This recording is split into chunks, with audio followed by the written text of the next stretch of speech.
Hey everyone, Samia Khan here with your Fox 10 News Now update. It is Wednesday, December 23rd, the afternoon, 2:31 specifically, Mountain Standard Time. Thank you guys so much for joining us. We have a busy news day ahead. Lots of news to cover this afternoon. I've updated our top 5 stories. None of them are, maybe one of them is a repeat from this morning, but other than that, all our new top headlines. This one, I know many of you very heated about, the Ted Cruz versus the Washington Post bullet point right here. Washington Post featured a little image of Ted Cruz's daughters as monkeys. We'll talk about that in a little bit, plus all these other stories. But first, I want to take you guys to Twitter because we are immediately going into Weather Watch, specifically Tornado Watch, because a tornado has just touched down in Clarksdale, Mississippi. I saw Clarksdale trending nationwide on Twitter, and Tornado Watch also trending nationwide. So let's go ahead and take a look at those trends right now and look at some of those images coming in on Twitter. We don't have any live feeds right now in terms of video. We are working to get some tornado video for you guys as soon as possible, but in the meantime, Clarksdale is trending, and these are images coming in from Clarksdale, Mississippi. It is confirmed, according to tweets, that the tornado has touched the ground. You can also look at those images right there. I have yet to see a video on Twitter yet, but this is what we know so far.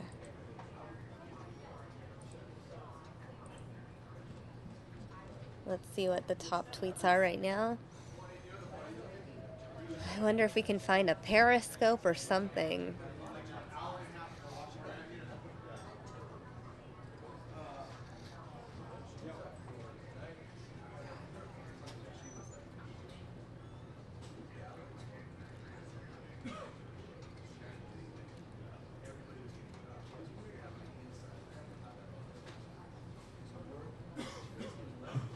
MSWX looks like that is the hashtag for Mississippi weather.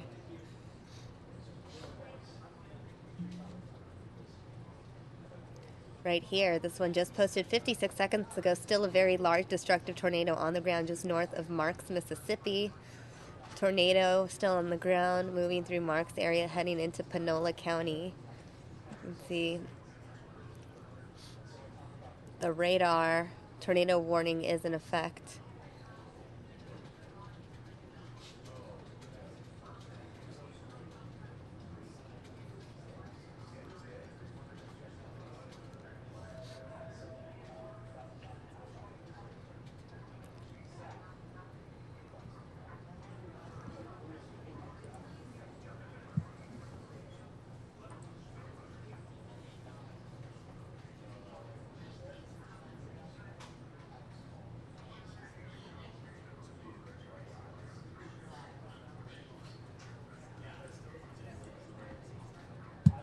Let's look at the latest tweets.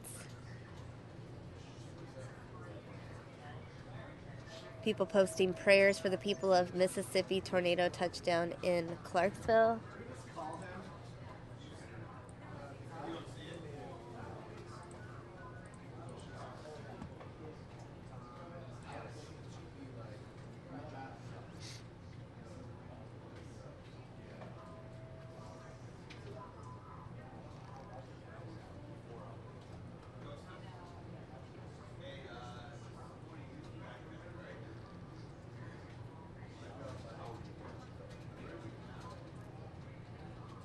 Again, we know Tornado Watch is trending nationwide on Twitter, as is Clarksdale. We can go ahead and look at those trending topics on the side. Clarksdale right here, Tornado Watch. Let's go ahead and click on the Clarksdale trend.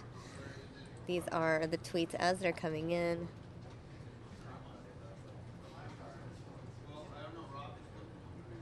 Again, very crazy weather.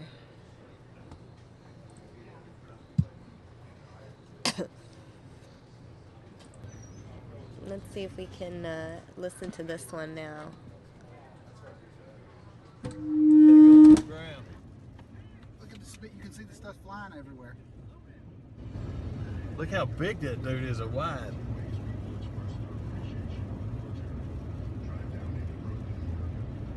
Oh my gosh.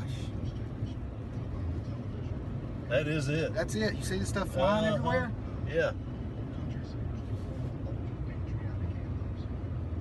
Oh my gosh. You get it right here on this side. Yeah.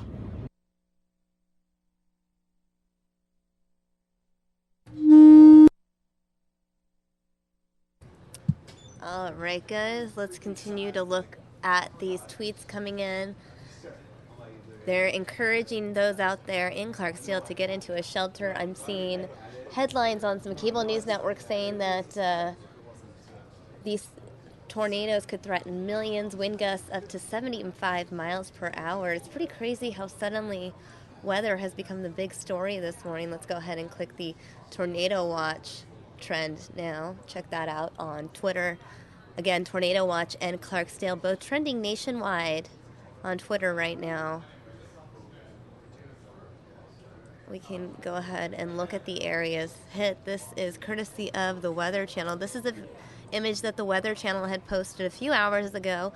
Tornado watch in effect until 9 p.m. Eastern Time, which is 7 p.m. here. So really this tornado watch in effect for another 4.5 hours.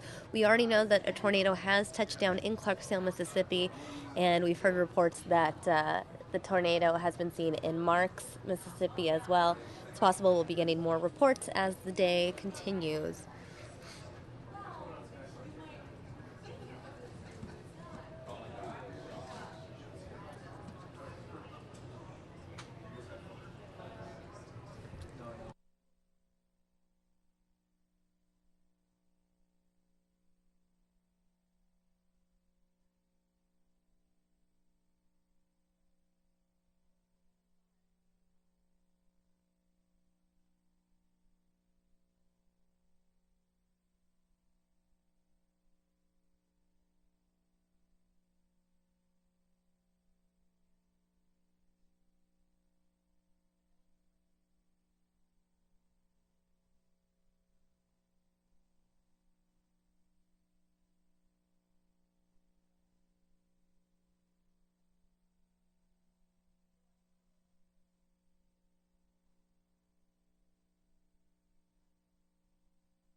All right, guys, we're going to continue Tornado Watch in a little bit, but until we get some more video or information in, I want to take you guys now to a scene where our chopper is located.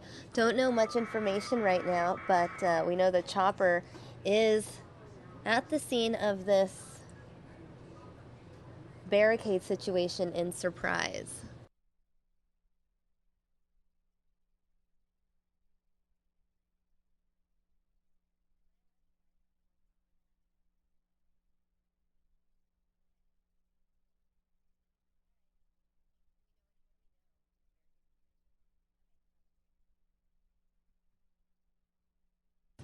All right, guys, again, we know that this is an MCSO, barricade situation in Surprise, Arizona, Maricopa County Sheriff's Office. Barricade situation out in Surprise. Very limited information right now, but Skyfox is overhead the scene.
The only thing we know about this barricade situation is that it's related to an earlier stolen vehicle.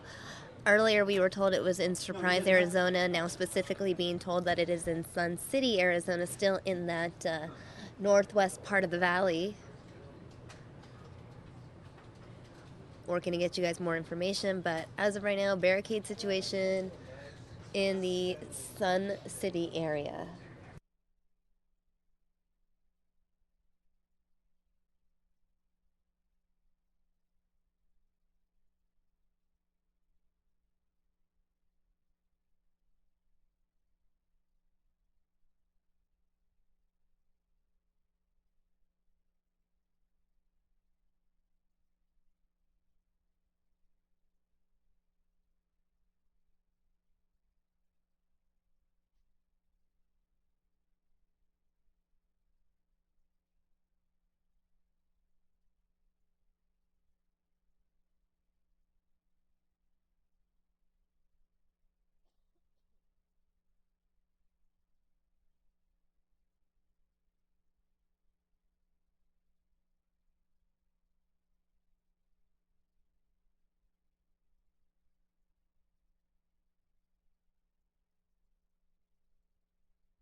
All right, guys, right now we have limited information. We know this is a barricade situation outside of a home in Sun City, Arizona. That's the northwest part of the valley. And MCSO is involved in this situation, and it supposedly has to do with a report of a stolen vehicle from earlier in the day.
All right, guys, we are getting an update from Maricopa County Sheriff's Office regarding this barricade situation. Now, sheriff's deputies received a call regarding a stolen vehicle being located at a home in Sun City on the 19,000 block of North 133rd Avenue.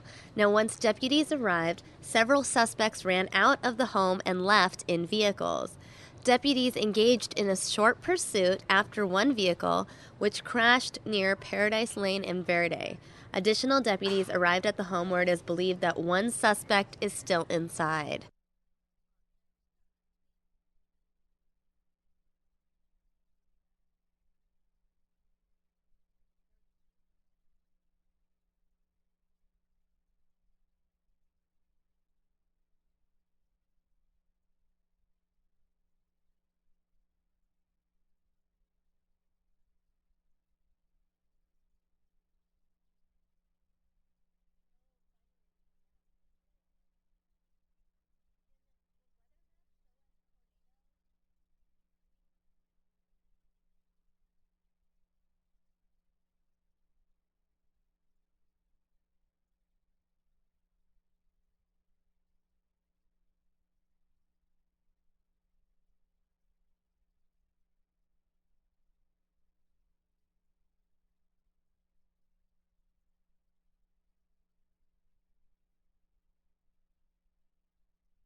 Just to recap for those of you just joining us, we are watching a live situation unfold outside of a home in Sun City, Arizona.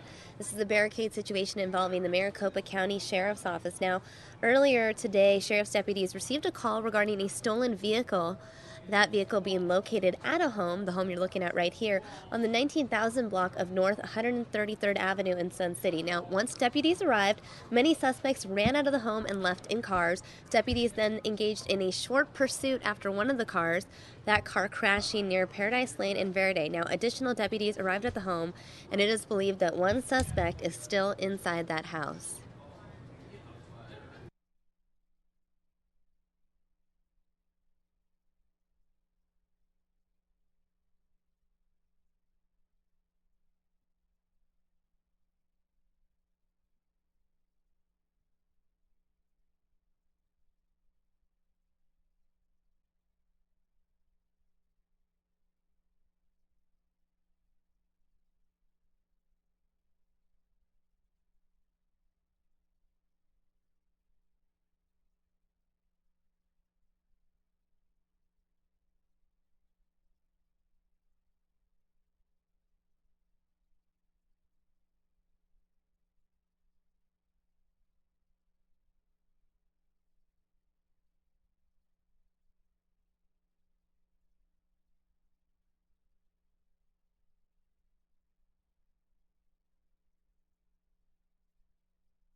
Uh-oh, it looks like we have lost that feed of the barricade situation. Gonna go ahead and give you guys a look right now at our weather map.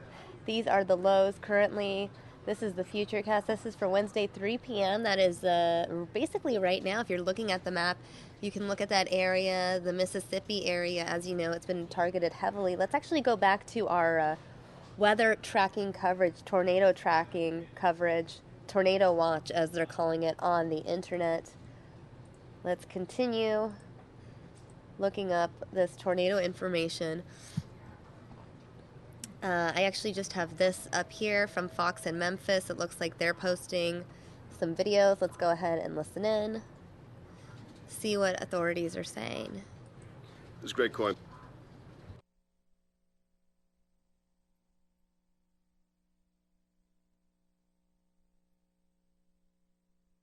The Center for Office of Preparedness here in Shelby County. We're having to leave the center here and go into another room because officials are going to have a briefing after they've decided to increase the threat level from a level 4 to level 3 out of abundance of caution.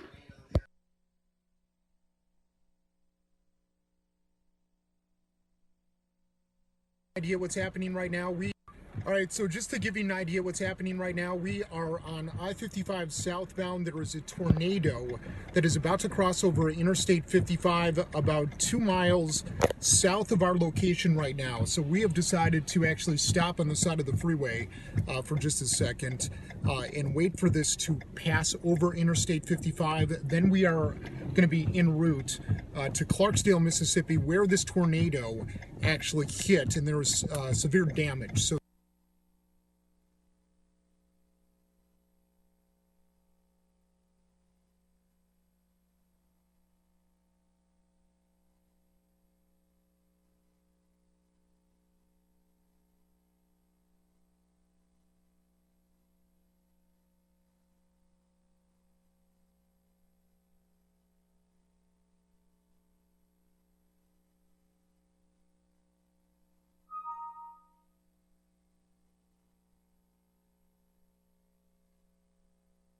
Alright guys, just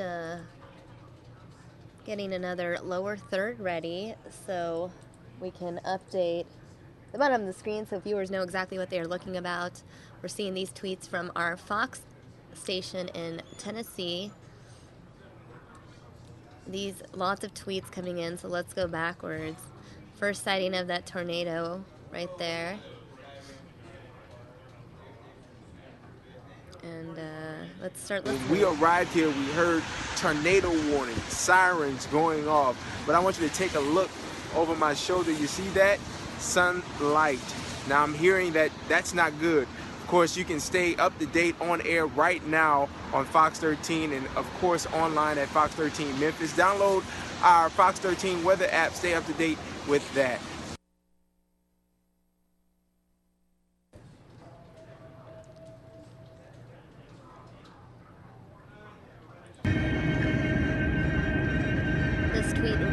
Breaking, I'm headed to a confirmed tornado on the ground near Clarksdale, Mississippi. That came from one of our Fox reporters in Memphis. You tweeted that 45 minutes ago.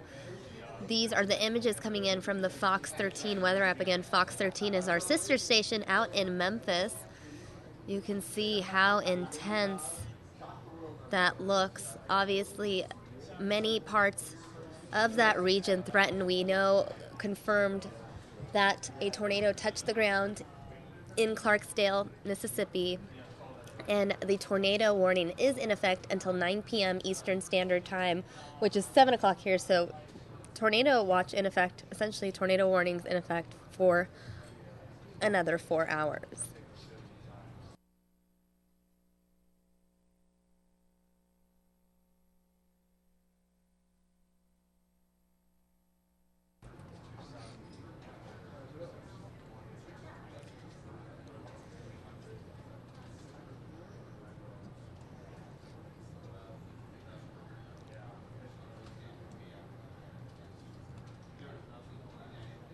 Now we are seeing that storms are crossing the Mississippi River into West Tennessee, including the Memphis Metro, and this was tweeted about a half an hour ago.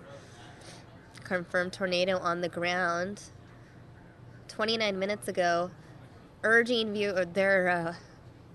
viewers out in that Memphis area to take cover. Let's go ahead and watch this clip. Caution. Okay, we'll have more to tell. I'm Greg Coyne with Dale Lane, head of the Office of Preparedness in Shelby County. You've increased the threat level from 4 to 3. Why? Well, the main thing is that we have conditions that could spawn a tornado. We have it around us, and so we're just out of an abundance of caution. Okay, we'll have more details coming up tonight on Fox 13 News at 5 o'clock.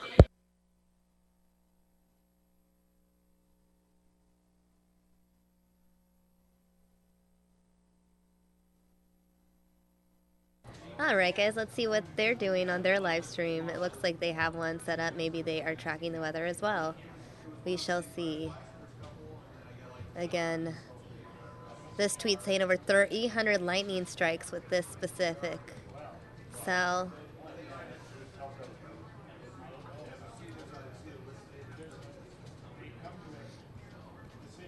Dark clouds. Large and dangerous tornado is how it's being described. We've watched both of those two new tweets. We can look at some of the damage. Finally, we are seeing pictures of some of the damage. This is in Arkansas, tornado damage. Wow.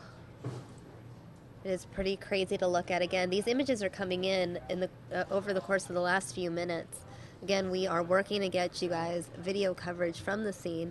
We are monitoring Twitter for any possible reports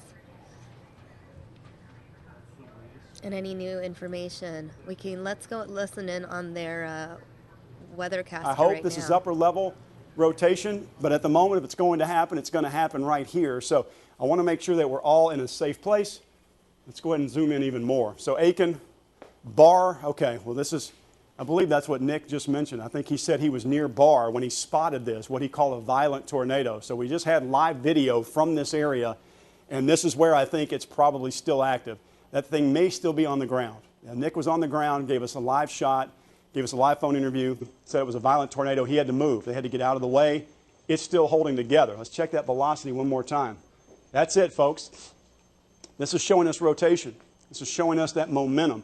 If you're in Luxahoma, Tyro Road, if you're near Barr, I hope you're listening to me from inside a safe location, that interior hallway, that bathroom. You've got on your smartphone, you've got the TV cranked up, you're being safe. This is just outside of Luxahoma. I mean, Aiken. If you're in Aiken, folks, make sure you're in that safe location. This is as impressive at the moment as it gets, and not in a good way. I'm hoping and praying for safety for all the folks here. But again, I'm going to just move this around a moment because this is clearly our epicenter right now. All right? All right, Wyatt, Chulahoma. This could be moving towards you very shortly, very quickly. We're going to cut out of that tornado coverage because right now we're not getting any live images in, and we've looked at a lot of the pictures and videos out there on Twitter. We will go back to that in a little bit. But in the meantime, joining me is Mike Page for a follow-up to our follow-up yesterday. It keeps trending. It keeps trending every day. There's a new angle to the story. We're talking about the Miss Universe mishap and the Miss Colombia controversy. Mike, yesterday you and I talked about Miss Colombia's Instagram and how she had posted 2 Instagram images of her in the crown and the sash. Doesn't want to give it up. Doesn't want to give it up. But after that apparently made headlines, I guess she took to Instagram yesterday to finally post a picture sort of acknowledging everything that happened. Well, I think she got a lot of heat, right? Yeah, I think the heat got to her. There were a lot of haters out there. Yeah. You know? You know what? I wonder if Colombia will do like a parade for her still, though. Do they do parades? Well, it seems like they would do a national holiday almost. Okay, well, let's get back to Miss Colombia. So we know that she has gone on Instagram. Now she's posted these new photos, and suddenly we're supposed to forgive her because she accepts what happens. Everything happens for a reason. I'm going to pull up the picture for you guys in a minute. And she talks about, she actually, for once, acknowledges that the Philippines won. And what's interesting, because I pay attention to every little word, is that she congratulates the Philippines on the Miss Universe title, as if to congratulate the country, but not congratulating Miss Philippines. Oh, wow. And I thought that was done on purpose, but maybe it's just my conspiracy or conspiracy. I don't know why she would be mad at her. It's not like it was Steve Harvey that made the mistake. You know what, though? I get what you're saying, but the way I look at it, it's like when a guy is dating 2 girls at once. The girl always hates the other girl and still likes the guy for some reason. Yeah? So it's kind of like that. I don't know. We're a lucky bunch. So I'm going to go ahead and pull up Miss Colombia's Instagram. I'm glad she's taking the high road now. Real big fan of Miss Colombia. Yeah, you have been very vocal about your support. Yeah, I'm glad though she's realizing what's happened here. So let's go ahead and pull this up for you guys now. There she is. There she is. Miss Not Universe. Isn't that the song? But there she is, Miss America. Yeah. But that's not Miss America. No. So, anyways, she has gone on Instagram. She posts pictures. For example, this one, it looks like the swimsuit competition. She writes the caption in Spanish. Then she also posts this one. This is the one. This is the one where she has just the Miss Colombia. But see, that didn't get a lot of likes. Got 142,000. And this is where she finally acknowledges what happened. So, can we talk about this, Mike Page? Yeah. Let's read it to the viewers because I understand that it is small print on your screen. After the storm comes the calm. I want to thank each and every one of you who have sent messages of support and strength. Every one of you has become an incredible human being in my book, and I am the most fortunate and thankful for having the support not only from one country but from the whole entire world. This is genuine. Your destiny is written for you, and my destiny was this. I was able to bring happiness to my country after becoming Miss Universe for only a couple of minutes. Today, because of that, Colombia... Today, because of that, Colombia and the Latin community are being talked about in every corner of the world. Wow. So basically she's changed the world. Well, she is going to get some endorsements. So I want to continue with her caption. I also want to congratulate the Philippines for their new Miss Universe. The happiness that you must be feeling must be incredible. Life continues, and in the future, we will find out why things happen the way they happen. Thank you all for your love and support and kindness. Wow. I don't know. She took the high road. She took the high road. I feel like she only took the high road because everyone was putting her on blast and she had to. And I honestly really need to point out the fact that she's thanking, or not thanking, but congratulating the country and not the girl, which I think she did on purpose. Do you guys agree with me or not? That's a pretty good way. Am I just being too crazy and breaking down every word as if I'm a girl texting in a new relationship with a guy and I'm like, oh my gosh, he said this.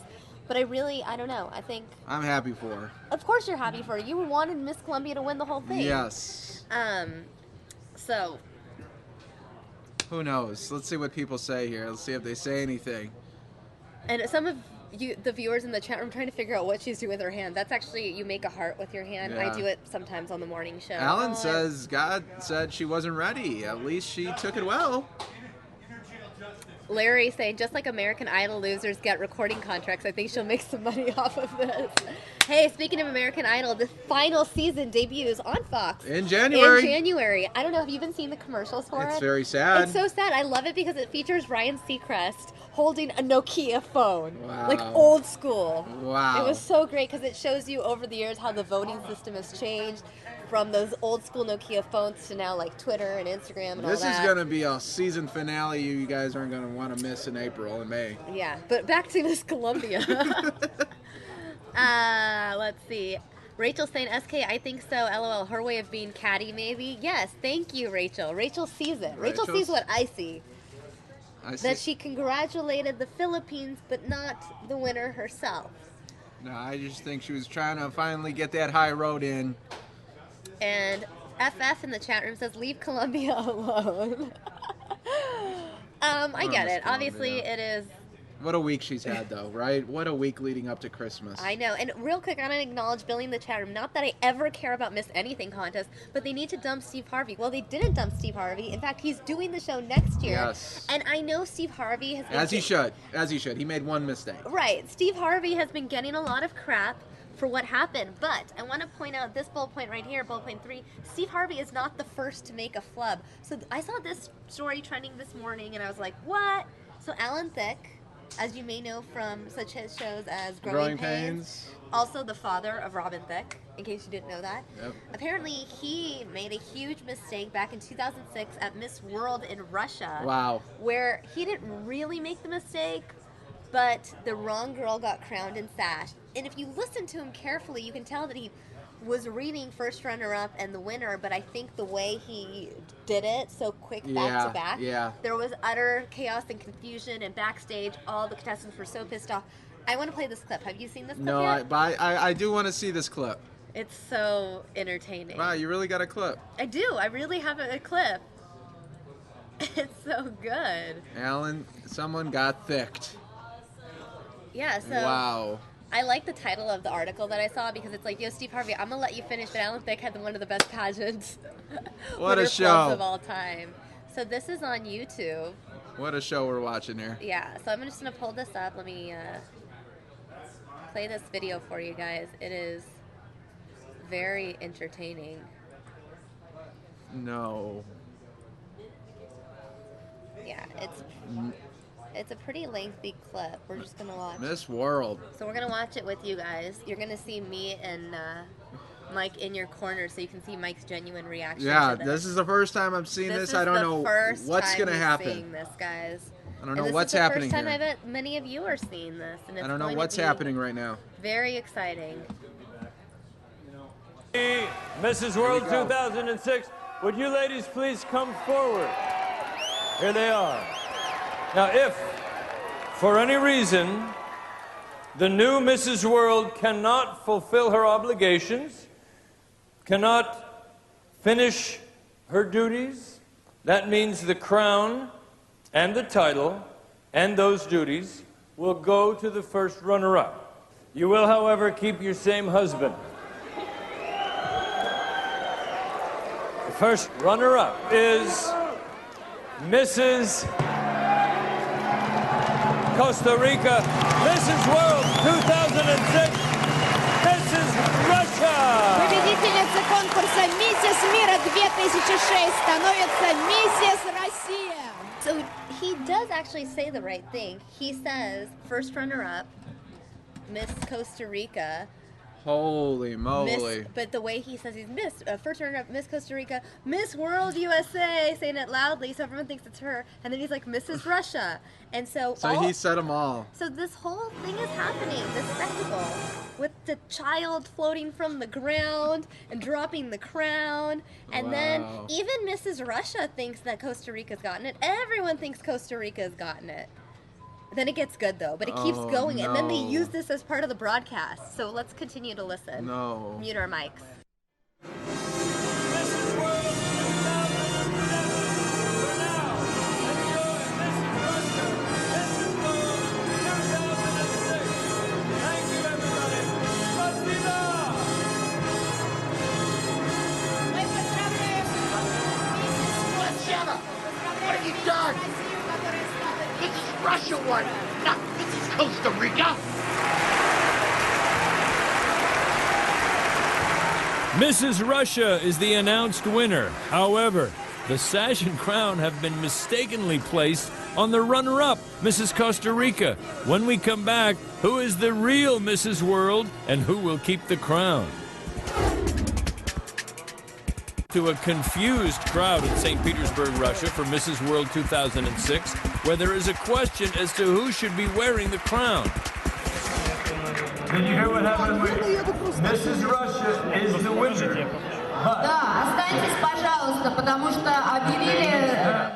If I may clarify, what the Russian interpreter is announcing is that the official winner is Mrs. Russia. Mrs. Costa Rica is the runner-up and must now give up the sash and crown.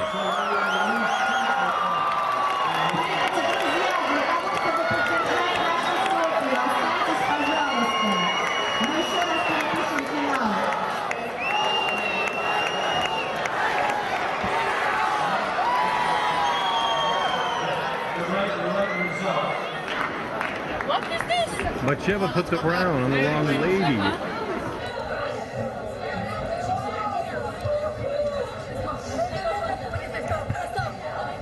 Top 10 on stage. Fiasco. Shooting, okay?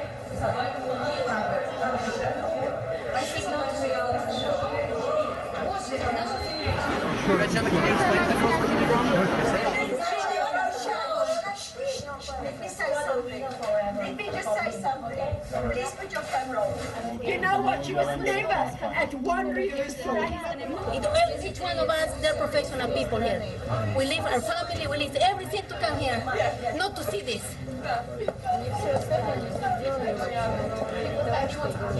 What you want to do is wrong. Miss Russia, woman? No. This was wrong. This was wrong. I'll tell you why. For 2 weeks, we've all worked from 7 o'clock in the morning till 10, 11 o'clock. Mrs. Russia did not appear not once at rehearsal. This is wrong. You know who's the winner? Costa Rica. For us, it's Costa Rica. This is wrong. The lady took the crown from her. The lady have been treated us like dogs the 2 weeks. She must win. Don't worry for me. I don't want the crown. She won. But she told me. I'm so sorry. They took off the crown. It's so yeah. So I can't believe it. I'm shocked. I'm so shocked. Thank you. Thank you, sir. Pleasure. Thank you. Okay, take 2. Now let's shoot it with Mrs. Russia getting the crown. Okay, everybody, let's do this one more time. Hold on really quickly. Wow. I had never watched I just watched the beginning part Yeah. and never watched the full part. I didn't realize that they then retaped it for Wow. broadcast. So only people really behind the scenes saw this. Or like, Well, I want to see the reactions though. How they have to pretend now. oh yeah, well, I wanna we're see gonna keep this. watching. Don't worry. I want to see this. We're watching. But it looks like half the people have left the stage now and they're all backstage all Oh. upset. And you know what's interesting? In both instances, the Latina candidate gets screwed. Yeah. Think about it. Yeah. You got But Costa Rica and Colombia. Alan, They might think it's a thing against Latino women. Alan Thicke. Yeah. Why doesn't he look concerned though? He doesn't. I don't even know. He's like the opposite of Steve Harvey. Right after it happened, it's like he makes an announcement, like it's a thing, like, oh no, Miss Russia won, Yeah, they do but a Miss tease. Colombia or Miss Costa Rica got the crown and sash. Who's the real winner? Coming up. Okay, let's keep watching. First runner-up is Mrs. Costa Rica, Mrs. World 2006, Mrs. Russia. Победительница конкурса. Mrs. 15 лет своего счастливого. Okay, everybody, let's do this one more time. The first runner-up is Mrs. Costa Rica, Mrs. World 2006, Mrs. Russia. Победительница конкурса «Миссис Мира 2006» становится «Миссис Россия».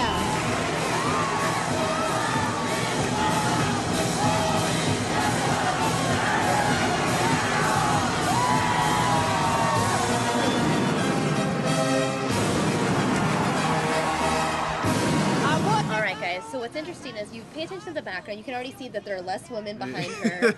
First of all, she had to fake excitement, like Yeah. she should be way more excited. That was What not a sad.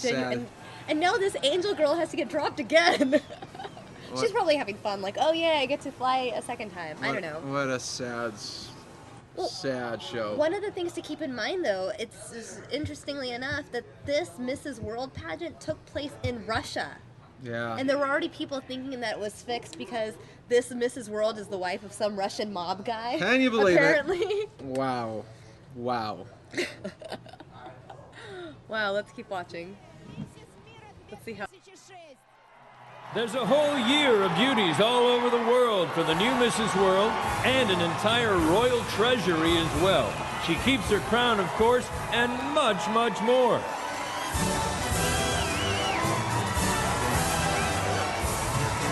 Now it's time for the greatest of Mrs. World traditions.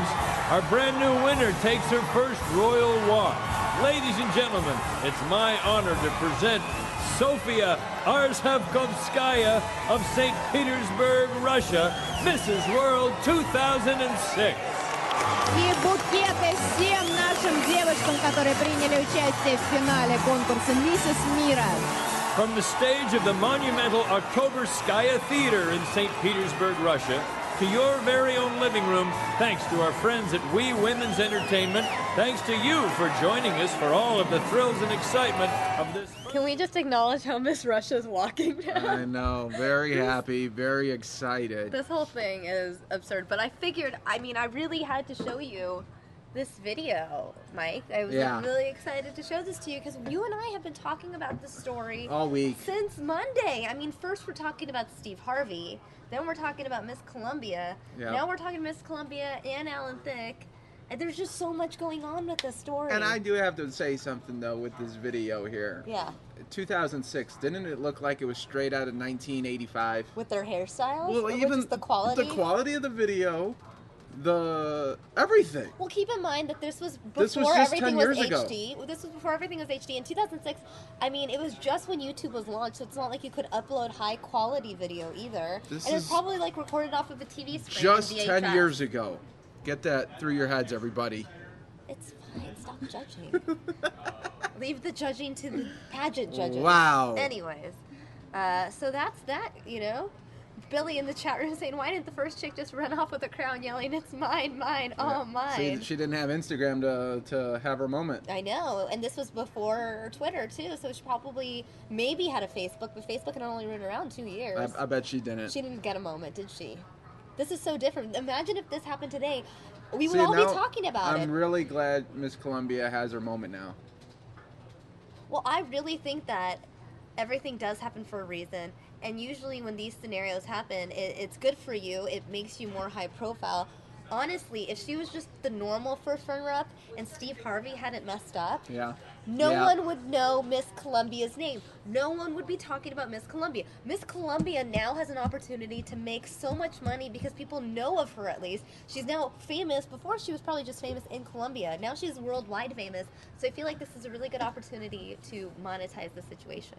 And guys, I have another announcement that I saw circulating in the news about Miss Colombia. Really? What's that? Well, she's been offered $1 million. See, she gets money for what? A porn video. Vivid Entertainment has put it out. $1 million. One scene, she gets to pick the person that she wants to be with for $1 million. That's wow. That happened today, folks. So Vivid Entertainment, an adult entertainment company, is now offering $1 million. Miss Colombia $1 million to partake in one of their films. Yeah, for a scene. Wow. Well, this is what I was talking about. See, she's getting monetary opportunities. So we'll see if she goes for it. Do you think she would have gotten the opportunity had Steve Harvey said the right name? No. Probably not. No. I don't think so. This is going to be interesting. So there's that. Wow. What a week it's been. You know, it's the fact that we've been able to talk about this every day. Now I'm just expecting some other headline to come out tomorrow for us to talk about on Christmas Eve. Like, Miss Colombia ruins Christmas Eve for Miss Philippines. I don't know. It's going to be something. Well, Mike, it's always a pleasure. Thank you, guys. Always a pleasure. Thank you, everybody. And before you leave, one more look at Miss Colombia's Instagram. Thank you.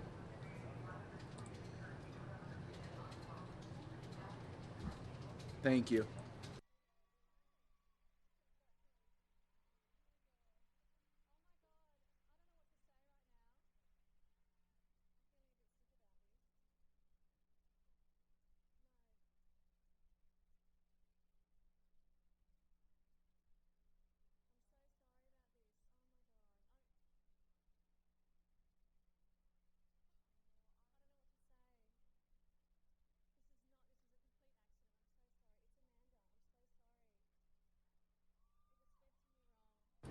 All right, guys, gonna recap our top 5 stories really quickly. So Mike and I just took care of bullet point number 2 and 3.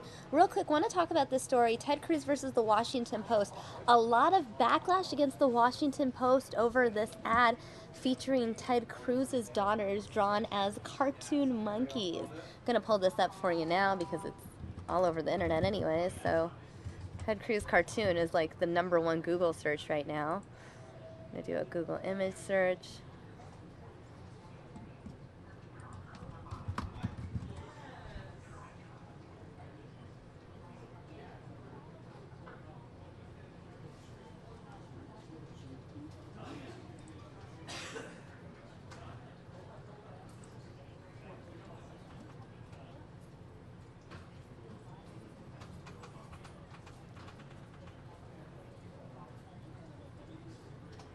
So Ted Cruz responded on Twitter. Let me just go ahead and pull it up for you.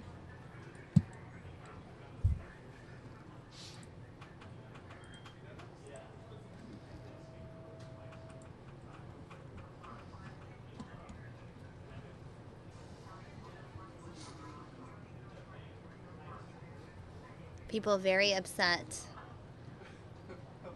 Right here. Classy. Washington Post makes fun of my girl. Stick with attacking me. Caroline and Catherine are out of your league.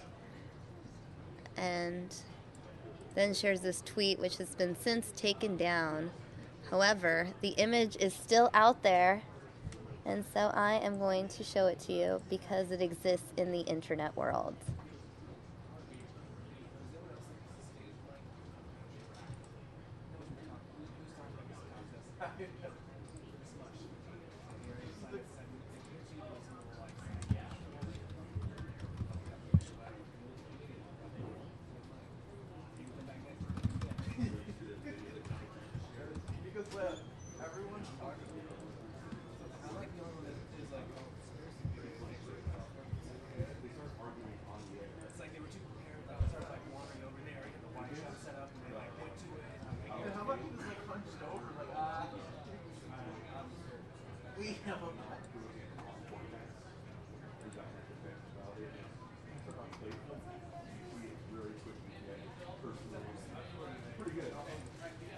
Very Chicago.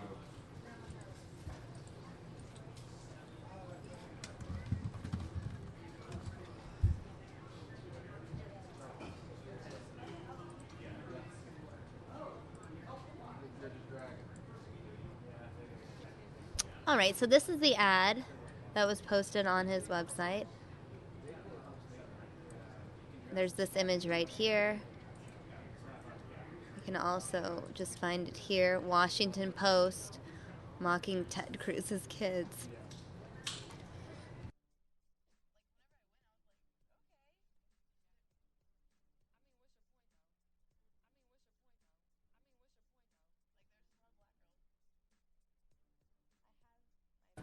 Now, the Washington Post has pulled this cartoon from its website. Mr. Cruz denounced this cartoon in a fundraising email that he sent out, which was also an attempt to bring in $1 million. Now, the illustration was done by Pulitzer Prize-winning cartoonist Ann Talanace. It was replaced late Tuesday night with a note from the editorial page editor. So let's go ahead and pull this up. Editor's note: it's generally been a policy of our editorial section to leave children out of it. I failed to look at this cartoon before it was published. I understand why Anne thought an exception to the policy was warranted in this case, but I do not agree. So that is all there. And that is the updated version of that story.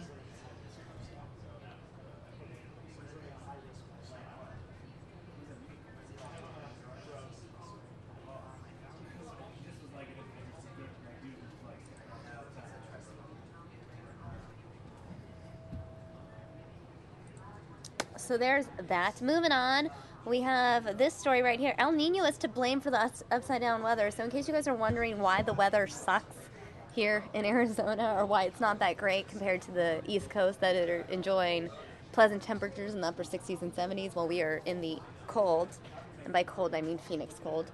Well, I have a reason for you. Let me tell you. Let's take a look outside right now so you have a good visual when I talk about weather. So, now, according to weather authorities, a weather pattern partly linked with El Nino has turned winter upside down across the U.S.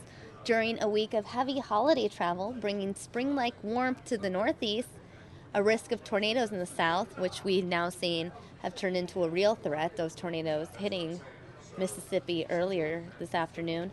And so much snow across the West that even skiing slopes have been overwhelmed. In a reversal of a typical Christmas, forecasters expect New York to be in the mid-60s on Christmas, several degrees higher than the expected temperature in Los Angeles.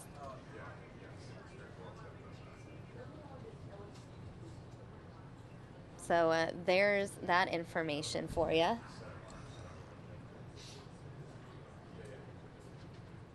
And last but not least, I want to share this video with you. It was trending on Twitter and trending on Facebook.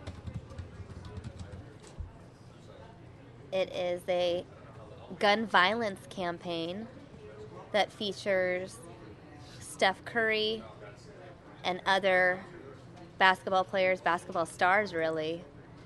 It's produced by Every Town for Gun Safety. Gonna go play it for you guys. It's a 30-second clip. You guys can check it out for yourself. Many basketball players involved in this campaign.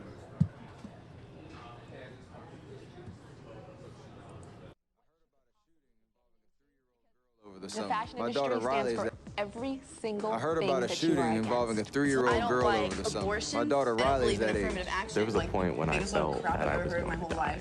My parents just always said. Alright guys, it looks like another video is playing in the background, so I'm going to go ahead and figure this out. I think we can replay this now and hear it from the start.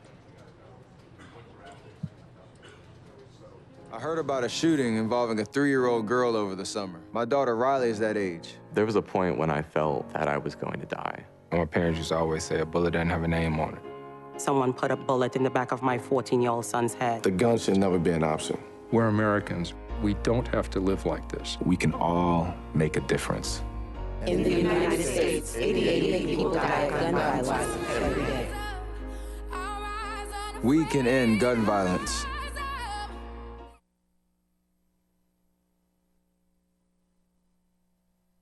Alright guys, so that was that video, and that wraps up all of the stories listed in my top 5. I am hoping to do a tech talk with Jeff. I know he's just messaged me that he needs 5 more minutes, so stand by guys. Jeff Moriarty will be joining us soon. In the meantime, I'm going to go ahead and play a few stories for you now from Fox National, since I haven't played too many for you today. Let's go ahead and play this one now.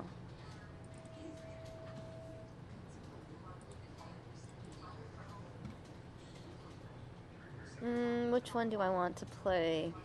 There's so many options. Since we just watched a gun safety ad, why not this video from Colorado? Christmas gun sales. That's a good transition. Let's tune in. With Christmas approaching faster than a fired bullet. Thank you. Merry Christmas. This store is filled with women. Really not sure what to expect. And they aren't here for these purses with secret pockets. And I'm hoping I do well enough to walk out of here and be confident enough to come back again. It's Diane Kelly's first time at the Centennial Gun Club shooting range. She says recent events like Colorado Springs have changed her position on gun ownership. I've never shot a gun before. I never thought I ever would, but it's amazing how certain things come into play and change your whole perspective. Manager Paul Stanley I've got a 938. says the store is busier than ever, with roughly 85% of gun buyers first-timers. You know what I did Some are looking for the perfect holiday gift. We wanted to do something together, and so this was a really neat opportunity for us to do something. Others just want reassurance. We don't always know the motivation. Other ones specifically cite, world's a different place today. I was thinking about having a handgun just for personal protection. I want to know how to use it. Stanley says buying a gun is only half of the responsibility. You shouldn't really have a gun unless you are training. This first-timer agrees. She's waving off critics and picking out that perfect Christmas present for herself. With Christmas approaching faster than a fired bullet. Thank you. Merry Christmas. Alright guys, looks like that video ended fairly quickly. Let's go ahead and play another video for you guys from Fox National. How about this story? Let's go on and talk about politics. The latest in the presidential race. A new Quinnipiac survey reveals half of U.S. voters say they would be embarrassed with Donald Trump as their president, while 35% say they would be embarrassed to have Hillary Clinton in the Oval Office. Last night in Michigan, Trump used a derogatory term in reference to Clinton's 2008 presidential campaign. She was going to beat Obama. I don't know who'd be worse. I don't know. How does it get worse? But she was going to beat, she was favored to win, and she got schlonged. She lost. I mean, she lost. Clinton campaign communications director Jennifer Palmieri tweeted, "We are not responding to Trump, but everyone who understands the humiliation this degrading language inflicts on all women should." Yet when a young girl asked Clinton about bullying, she made this reference. You are looking at somebody who's had a lot of terrible things said about me. That's why it's important to stand up to bullies wherever they are, and why we shouldn't let anybody bully his way into the presidency. Because that is not who we are as Americans. Now he's taking on Wall Street and a corrupt political system. Today, Democrat Senator Bernie Sanders started running his first ad in Nevada. In Iowa, Sanders ripped Clinton, suggesting she is the darling of Wall Street and corporate America. Does she want to be liked by them? And she said, I want to be liked by everybody. I do not want to be liked by everybody. I am going to take on Wall Street and the billionaire class. They do not like me today. They will like me even less if I'm elected for president. On the GOP side, the Quinnipiac poll reveals Texas Senator Ted Cruz is cutting into Trump's lead, with Trump at 28, Cruz at 24, Senator Marco Rubio at 12, Dr. Ben Carson 10, and Governor Chris Christie at 6. Late today, former Florida Governor Jeb Bush said Clinton will use the Trump attacks to her advantage. She's great at being the victim. You know, this will enhance her victimology status. This is what she loves doing. Trump is not going to be president because he says these things. It turns people off. I mean, for crying out loud, we're 2 days before Christmas. Lighten up, man. That Quinnipiac survey notes 58% of those who say they support a GOP candidate might change their mind, while 41% on the Democrat side say they might change their mind. That suggests it could be a very volatile 6 weeks leading up to the Iowa caucuses and the other early states. In Washington, Mike Emanuel, Fox News. Donald Trump continues to defy traditional logic. No matter what he says or does, he continues to dominate the polls or among the Republican field. And that doesn't look to change anytime soon. For better or worse, Donald Trump has managed to do one thing this election cycle. Someday they will honor me by calling it the Trump Wall. He's kept it interesting, and that's kept him at the top of the polls. The latest Quinnipiac poll putting him at 28%, but his lead is narrowing. Or is it? A new study from a polling company says they've seen evidence that some people may actually be ashamed to tell the truth. There is a social desirability effect, as it's called in polling. That is, sometimes people don't want to tell live operators who they're really for because they fear the operator may condemn them for their choice. But there's a difference between talking to a pollster and actually casting a ballot. And in the first state, Iowa, the caucus process takes some effort. Let's see if they're actually in politics. Let's see if they actually show up in the Iowa caucuses at night in a church basement and do all the things they have to do. I'm skeptical. Plus, the Quinnipiac poll had another wrinkle. 50% of voters said they would be embarrassed if Trump were elected president. This is worth keeping in mind when we see all these polls every day from every outlet. There are so many things we don't fully understand or can't anticipate that can make the polls wrong. But those polls are what decides who makes the primetime debate stages. And for the next debate in South Carolina next month, Fox Business will limit the main stage to those who place in the top 6 nationally and place within the top 5 in Iowa or New Hampshire, while the remaining candidates will be invited to the early debate. In Washington, I'm Gary Tenney, Fox News. All right, guys, so that's a little bit of a political update, the latest in the presidential race. I love Fox National because every single day they send at least one story covering the presidential race, sometimes 2. So you guys are always updated. Well, and that's only 1 or 2 for now. As we get into the new year, it's the actual election years. 35 non-stop presidential election coverage all the time. It'll be fantastic. I already feel like we're the network dedicated to presidential coverage with the amount of live feeds we get in terms of live events, rallies. Even right now, we have this press conference coming up from Bernie Sanders. There's a live look at it right now. Yep. The podium's up there. I feel like there's no network out there that covers political events and presidential events more than we do. And especially when you have some of the candidates actually taking screen captures from Fox News Now and posting them on their... Trump. Yeah, Mr. Shout out Mr. to Mr. Trump. Thanks so for he's watching watching. Now. Donald, if you're watching, Appreciate it. Merry Christmas. Yes. Anyways, speaking of Christmas, just a couple of days away. Some of you out there may not have made all of your gift purchases yet. I have Jeff Moriarty up here because, as you guys know, he's the techie guy around here. And I saw this link and I showed him and I was like, oh my God, Jeff, how does this work? And I was like, please come up and explain this to me. It's so cool.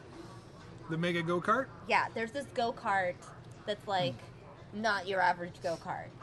Let's just leave it at that. I'm going to pull up the link for you now. I had two things. I'm trying to decide if I want to start with the other one because I really want to show you this because it's hysterical. Okay. But I don't want to get bumped by Bernie. So we're going to do this first. Okay. Okay? Because you know things always get bumped. So the go-kart got bumped. Okay. Do you want to drop the thingy? Okay. So Drop this thing? Well, yeah, drop the bullets. Am I a bullet? No. Can I get a bullet? No. But now it looks ugly. Okay, put the bullets back. There we go. Nice. Yeah, it looks all nice now. So, have you heard of YoShirt? No. YoShirt. So YoShirt is an app. You can go to their website at YoShirt.com if you want to bring it up. I'll do that. And what YoShirt does is they make custom shirts. They make your shirt. They make YoShirt. But what they A new study from a polling company says they've seen evidence that some people may actually be ashamed to tell the truth. There is a social desirability effect, as it's called in polling. That is, sometimes people don't want to tell live operators who they're really for because they fear the operator may condemn them for their choice. But there's a difference between talking to a pollster and actually casting a ballot. And in the first state, Iowa, the caucus process takes some effort. Let's see if they're actually in politics. Let's see if they actually show up in the Iowa caucuses at night in a church basement and do all the things they have to do. I'm skeptical. Plus, the Quinnipiac poll had another wrinkle. 50% of voters said they would be embarrassed if Trump were elected president. This is worth keeping in mind when we see all these polls every day from every outlet. There are so many things we don't fully understand or can't anticipate that can make the polls wrong. But those polls are what decides who makes the primetime debate stages. And for the next debate in South Carolina next month, Fox Business will limit the main stage to those who place in the top 6 nationally and place within the top 5. Oh, sorry, massive volume. Sorry about that. To this, and then they cut it out and hand make the shirt. So it's not printed on there like silkscreen. I see. So it goes into the cloth itself. Wow. So this probably costs a lot, I assume. It's about $32 for a shirt. That's not bad at all, That is given the not amount bad. of work they're doing. So give me. Are they using like? Give me Cam 2 real quick. Child labor or anything like that, or? I don't think so. I don't know. You see how that looks on him? Immigrant labor. That whole wraparound look. So let's say here, for example, that I wanted to make a shirt. So here's how the app works. That's not me. And there we go. Okay. So what you do is you go into the YoShirt app, right? And they have a bunch of pre-designed things that you can pick from. Or you can say, I want to design my own. All right? I'm having trouble here. Okay. So you can pick a shirt. And they have a lot of products, both men and women's shirts. So I'm going to take this women's tee, right? Looks good. And then I can go to pictures from my phone. So let's say I wanted to take this picture that I happen to have of Samia and John McCain. So you can crop it. Oh my God. So you crop it however you want, right? Someone's gonna make me that shirt now, I feel like. Right? And then you hit, yep, that looks good. Wow. Isn't that looks pretty amazing? good. So can you just see Miss Samia wearing that full shirt of her and Senator McCain? This is so magical. Isn't that amazing? It's insane. It's hilarious. It's really funny. Yes. And I actually think that this is a really creative gift idea. For people at home, it is December 23rd. You might not have the gift itself by the 25th, but if you send them the email confirmation or something as their gift, and they see this, I mean, it's okay to wait till the 29th for your gift. And you get the picture, so it 2016. looks great. It's so gimmicky. Isn't it is that very cool. amazing? That So- is actually really cool. So, I'm sure they probably get a ton of dog pics and all kinds of, fun stuff like that. But on their website, they've got examples of like cityscapes. You can get big, long, interesting pictures. Or I know you were up in you were up in Sedona, or where were you recently? You were up. I know on your Instagram you had. Superstition Mountain. Yeah. So I mean that would look fantastic, on a whole shirt like. Or like so, for some of our viewers who are diehard Trump fans, they could just put Trump's face on the shirt, or there are copyright issues with that because it's, well, their website says it's not supposed to be copyrighted material and so on, but I also kind of get the impression they're sort of like, look, don't get too crazy and we're not going to like screen everything. You could take Trump's picture, turn it upside down, and print it. So every time you look down, Trump's looking back at you. Be like, oh, hi, Donald. Or Bernie, or Hillary, whoever you want. wow. Right? If you're undecided, Wow. you could put Trump on one side, maybe you could put Bernie on the back. So Okay, you can no Trump supporter is also a Bernie supporter. I'm I feel sure like there's a very there's one passionate person out. crossover, who's like, I can't decide. Heads Trump, tails Bernie. I don't know. Coin lands on its edge, and he's got to vote Clinton. I don't know. Oh my gosh. Okay, that was good. So I did not want to miss that. I've been That waiting is for that pretty all hilarious. day. And speaking of Bernie, he has not taken the stage yet, so you're in luck, Jeff. The podium's still there, meaning we can get to this cool go-kart that I wanted to share with now, the is that an public. omen? Because, to be president, you've got to be late. Oh, for Trump's everything. late all the time, though. Oh, true. And Hillary is late all the time. Yeah, they're all I practicing. think they've all heard that Obama's late, and in order to be president, you have to be late, so they're all just appearing Yes. at a later time. So, do you have this death trap? It's not a death trap. It is so totally cool. a death trap. It is an amazing, wonderful death trap.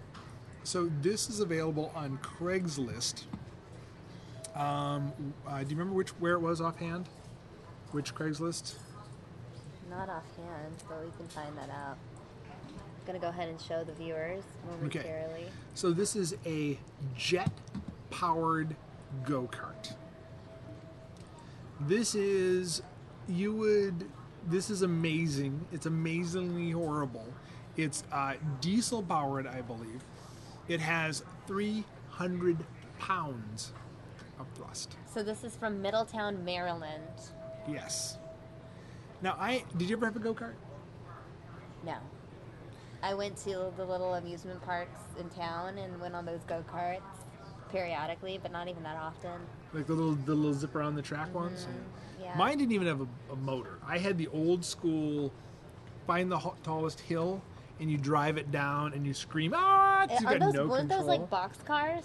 Those weren't go-karts.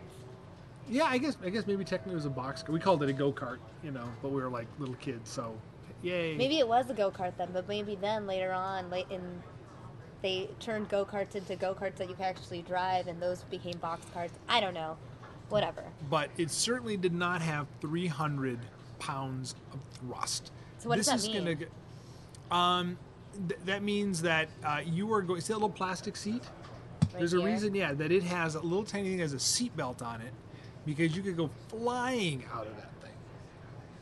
So I rode a motorcycle for a number of years, and one of the amazing things about a motorcycle is you're basically just sitting on an engine. You don't have all that other metal to accelerate like in a car. This is not a huge engine, but it is all engine. You are basically strapping yourself to an engine and hitting the juice. And he doesn't include how fast it goes, but I would guess that you could probably get, I don't think you'd be able to take that on the freeway, but I'm sure you could. You shouldn't take that on the freeway. Yeah, you should not take this on the freeway. But you could probably get, break some speed limits on some surface streets with that. And get run over and killed, because I'm sure it's not street legal. Here's the actual Craigslist ad. Boeing jet-powered go-kart, $10,500. Yeah, click one of the other images. It's in the for sale cars and trucks by owner section. So this actually has a gas turbine engine in there. There we go. I don't think she comes with it. Wow, it gets worse as you go on. Hello. Merry Christmas. Wow. So, Yeah, turbine engines. It's like the Batmobile. You know, the old 60s, engines to power, turbines to speed. Ready to move out. You ever watch that show? The old Batman, the 60s with the campy? No.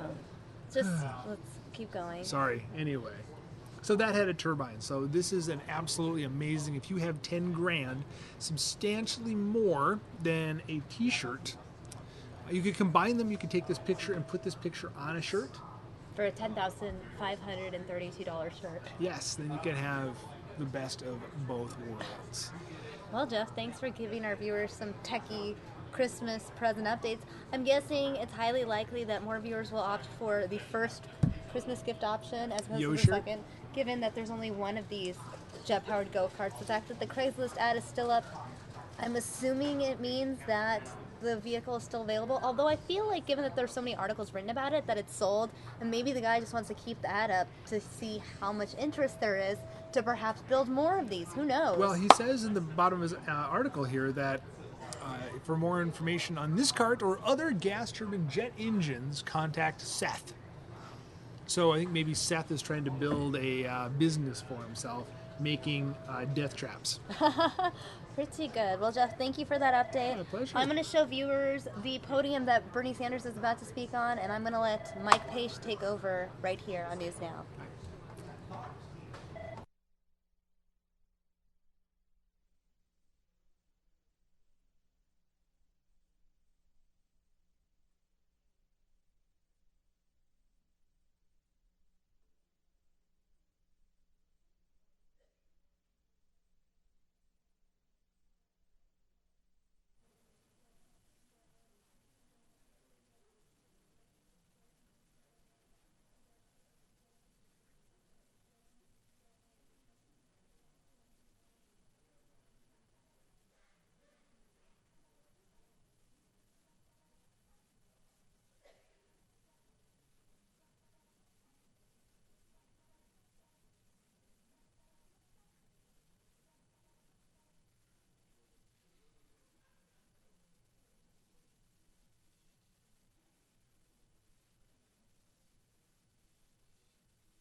All right, folks, we're just waiting on a Bernie Sanders event from Chicago, so coming up in a little bit. Hope everyone is having a great day here. Fox10Phoenix.com. My name is Mike. Happy to be here with you this afternoon into the early evening and picking back up around 7 o'clock tonight.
Check 1, 2.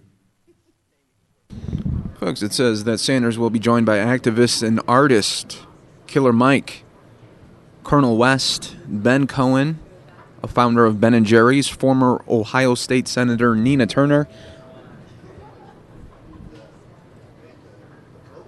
It says Sanders has visited Chicago several times throughout his campaign.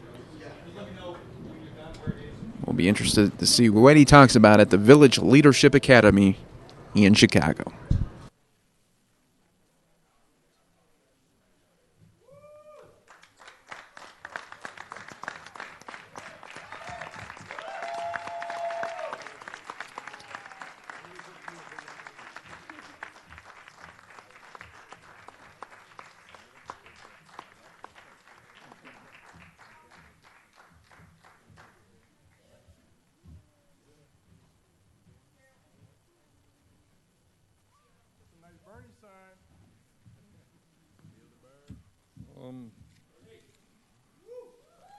Well, let me thank you very much.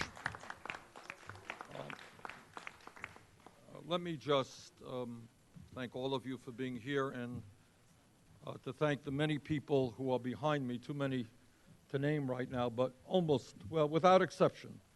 These are people who have dedicated their lives in the fight for economic and social and racial justice, and I appreciate all of the work that all of the folks behind me have done. In the early 1960s, just a few years ago, I was here in the city of Chicago as a student at the University of Chicago. And I must confess that I was not one of the great students at the University of Chicago.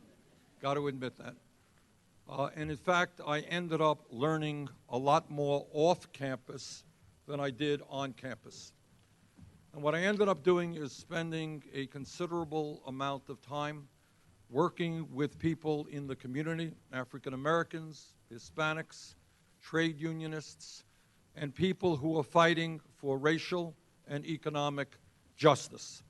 And when I was a student at the University of Chicago, I was involved with a group called CORE, Congress on Racial Equality, led by a very great man named James Farmer. And what we focused on at the university at that point was fighting a segregated housing owned by the University of Chicago and also segregated schools in the city. Now, much has changed over the decades, but unfortunately, some things have not. Institutional racism existed then. Institutional racism exists today.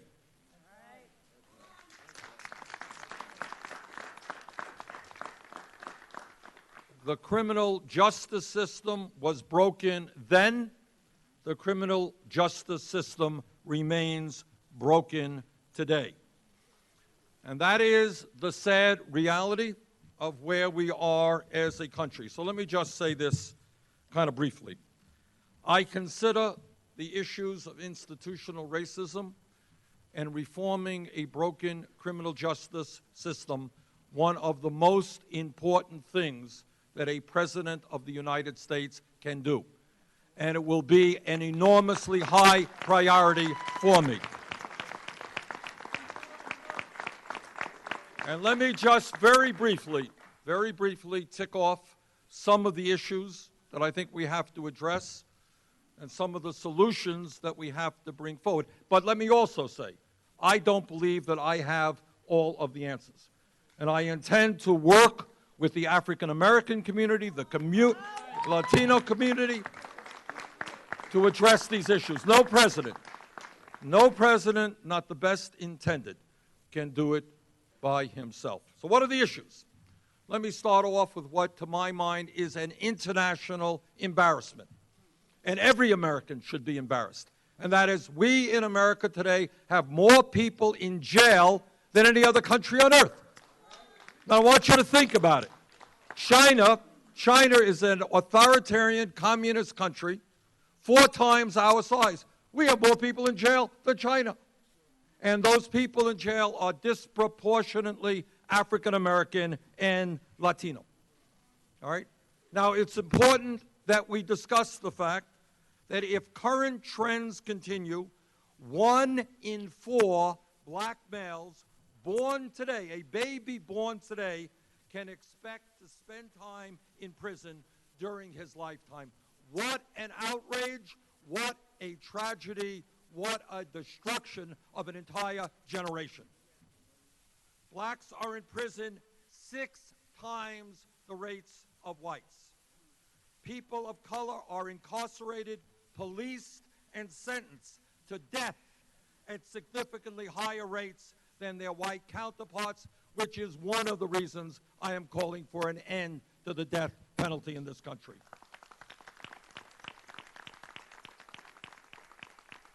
I have talked to too many African Americans all over the country, people with PhDs, who worry that when they get in a car and travel, they're going to be pulled aside by a police officer and terrible things can happen. The Department of Justice found that blacks were 3 times more likely to be searched during a traffic stop compared to white motorists. That is unacceptable. African Americans are twice as likely to be arrested and more than 3 times as likely to experience the use of force during encounters with the police. And we all recall what happened to Sandra Bland. African American women are 3 times more likely than white women to be incarcerated. Convicted black offenders receive longer sentences than white offenders for the same crimes. Listen to this. I mean, this is just, I mean, these figures, these statistics, I mean, I know I'm rolling them out, but they are really mind-boggling. Listen to this one. In a democratic society, theoretically, democratic society, 13% of African American men have lost the right to vote due to felony convictions. Can you believe that? No accident, all right? Now, in my state, felons can vote. Felons who have paid their dues, paid their time, should not lose their democratic right to participate in the political process. I want you all to think about the war, so-called war on drugs, and what that has done to this country, to white, black, and Hispanic people. African Americans comprise 14% of regular drug users, but are 37% of those arrested for drug offenses. Turns out that the African American community and the white community use marijuana in about equal rates. And yet African Americans are 4 times more likely to be arrested for the possession of marijuana. And that is why I have called for getting marijuana out of the Federal Controlled Substance Act.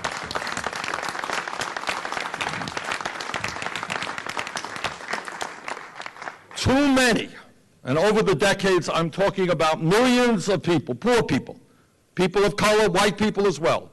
Too many lives have been destroyed because people have police records, and then they go in and they try to get a job. And the employer says, have you ever been arrested? Well, yes, I've been arrested. Well, thank you, I've got somebody else interested in the job. And then you don't get a job, what happens to you? You got to make money some way, and you get yourself deeper and deeper into trouble, and it goes on and on. So we are going to get marijuana out of the Federal Controlled Substance Act. All right, those are some of the issues. There are a lot more. Those are some of the parameters, the problems that we've got to deal with. All right, let's talk a little bit about the solutions. For a start, and I've been talking about this from almost day one in this campaign. A few months ago, I asked some economists in Washington to do a study for me. I wanted them to tell me what percentage of young people in this country were unemployed or were underemployed. High school graduates. This is what they said. For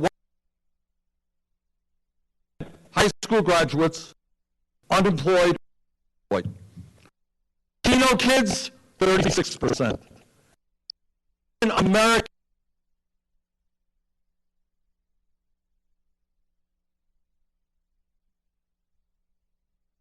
folks, as you can see, the signal is being lost right now.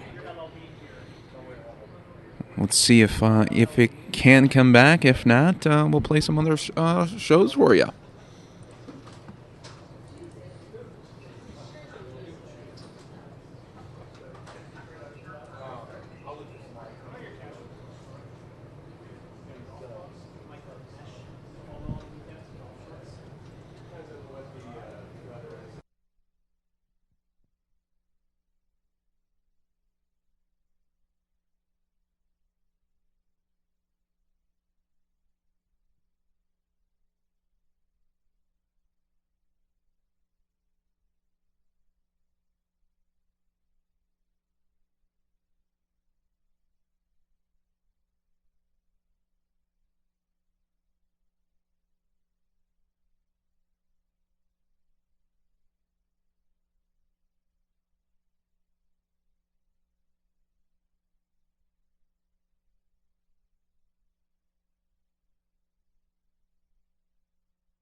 Folks, we are going to show you Ted Cruz, Tulsa.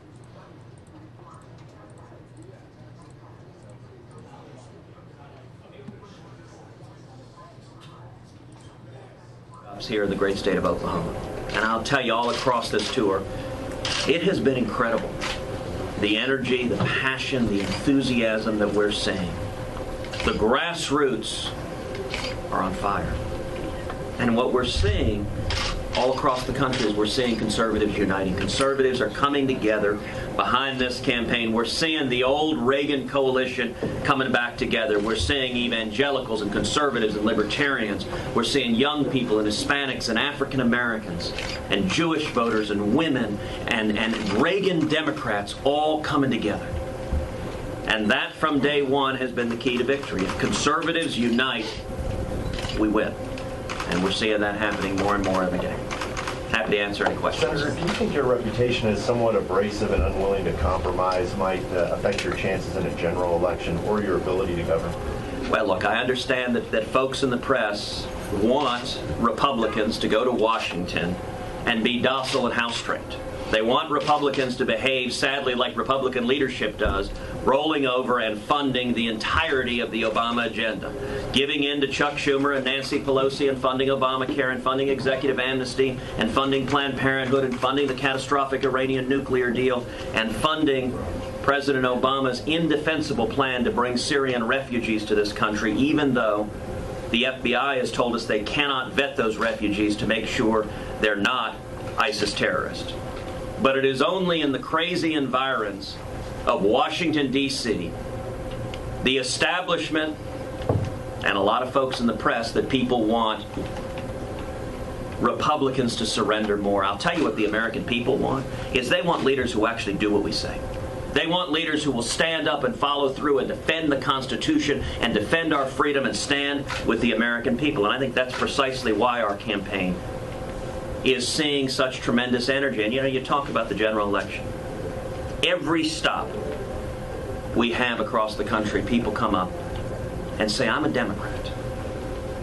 I voted for Barack Obama in 2008 and 2012, and yet I'm with you. Some of the folks who travel with us nationally, they may remember we were in Iowa at a coffee shop, standing in a soda fountain. I was visiting with a couple of folks there in Iowa, mentioning that one after the other we hear Democrats saying that the next person that we talked to was a fellow named Randy. It's an older man with a white beard. He said he was a Vietnam veteran. He said exactly that. He said, I voted for Obama in 2008. This election, I'm with you. And I called the folks who were with us. I said, look, did you get that on tape? Now, I'll note, nobody's shown it on here. But it was interesting because I didn't know he was the next fella sitting in line, but he happened to be literally the next person at the soda fountain. In fact, I'll tell you, the last time I was in Tulsa, a man walked up to me. It was an older man, had calluses on his hand, had grease on his shirt. It's a working man. And he said, "Ted." All right, folks, we're just going to pause that, play that a little bit later, because we did get our Bernie Sanders live event back up. They have the job skills, the housing to return to a productive life rather than to fall back into the environment that they came from, so that they don't get back into jail again for the same reasons. The rate of recidivism in this country is much too high. We can and must do a lot better than we are currently doing. We have got to stop the criminalization of classroom misbehavior.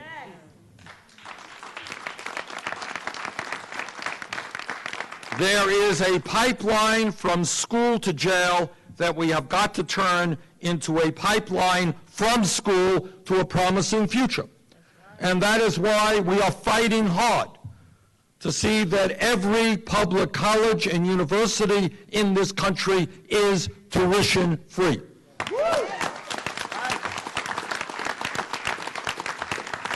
And why that is important is that there are kids in Chicago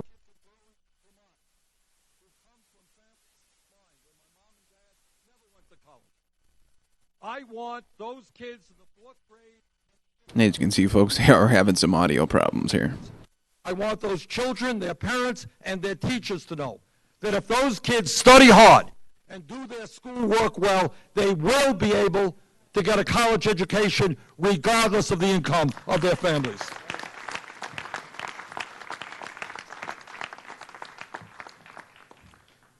We need to invest in drug courts and interventions.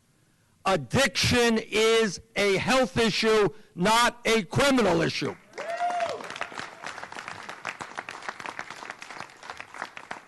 We need to end mandatory minimum sentencing and give judges the discretion to better tailor sentences to the specific facts of a given case. The federal system of parole needs to be reinstated.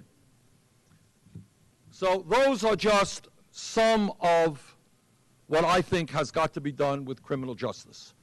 We have got to do everything that we can to keep people from getting into crime and ending up in jail.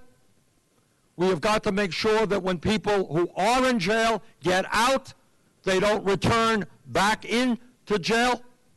And we need laws that do not arrest millions of people for nonviolent crimes.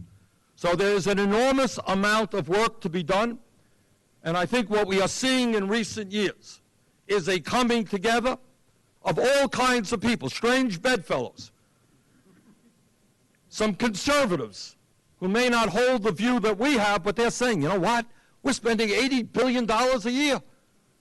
Why are we spending so much money? Isn't there a better way? Well, there is a better way. And these are some of the ideas for a better way. And I want to thank again all of the people up here, many of you in the audience, for what you have doing. We can reform this broken criminal justice system. This is not such a hard problem. There's actually more difficult issues out there. This is one we can solve if we work together in a sensible way. Thank you very much.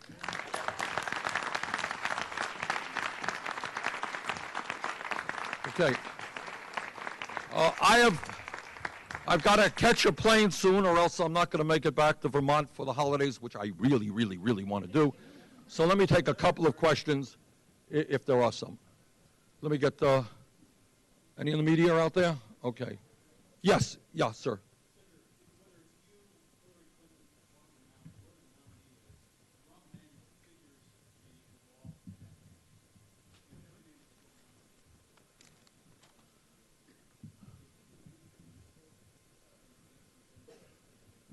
Well, let me just say where's Chewy? Chewy, you here? This was my guy. I don't go around the country.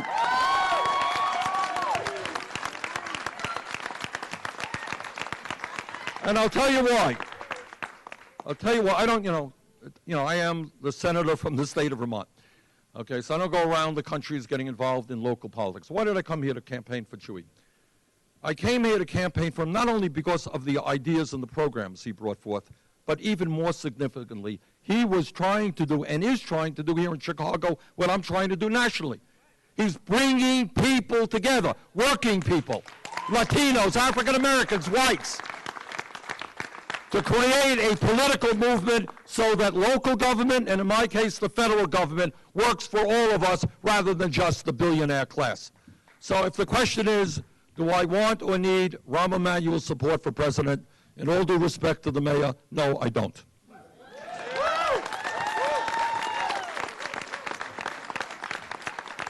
Okay, one last question. Whose vision? I suspect not, but I don't. No, I think there are very few folks. And by the way, I came up with this. I didn't sit down one night over the kitchen table and write all this stuff.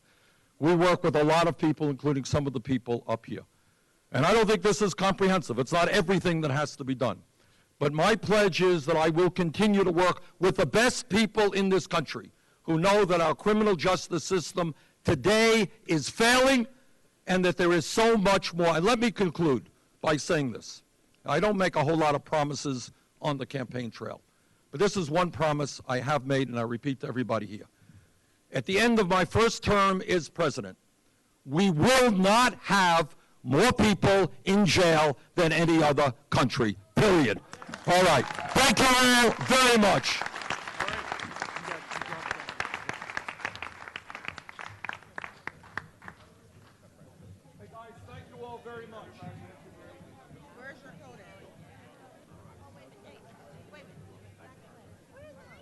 Folks, that was the Bernie Sanders event in Chicago.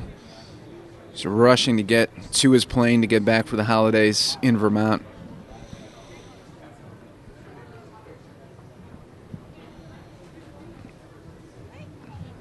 He's rushing to get out of there.